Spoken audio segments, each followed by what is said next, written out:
अगर हार के जीतने को बाजीगर कहते हैं तो जीतते हुआ मैच हारने को राजस्थान रয়্যালস कहना चाहिए। তার কারণ একটি হাতে ৮টি উইকেট আর ১৮ বলে ২৫টি রান করতে পারলো না তারা। সেই মুহূর্তে তাদের 90% ম্যাচ জেতার চান্স দেখানো হচ্ছিল। তাহলে কি আইপিএল এ চোকাস টিমের মধ্যে রাজস্থান রয়্যালস সর্বপ্রথম হয়ে গেল? আর অপর ম্যাচে গুজরাটের বাটলারের বিস্ফোরণে উড়ে গেল দিল্লি। নমস্কার, আমি প্রীতিশ, আপনাদের স্বাগত জানাই ক্রিকেট স্ট্র্যাটেজিতে।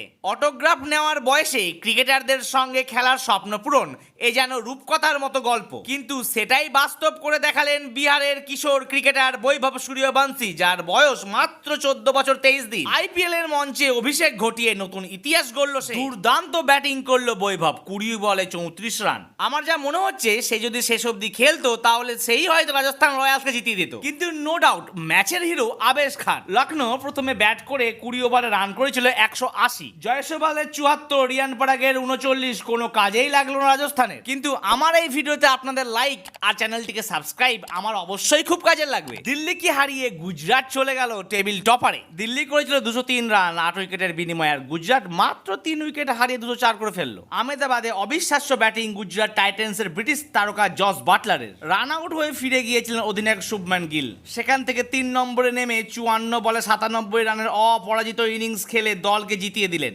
আগেই বলেছি কিছু 97 রান 100 রানের থেকে অনেক বেশি রান। 20 তারিখ রয়েছে দুর্দান্ত দুটি খেলা, পাঞ্জাবের সঙ্গে ব্যাঙ্গালোর, আর রাত্রেবেলাতে El Clasico match Mumbai versus CSK. Point টেবিলে মুম্বাইয়ের অবস্থান 7-এ হলেও সিএসকের অবস্থা যা তা একদম, তারা রয়েছে 10-এ।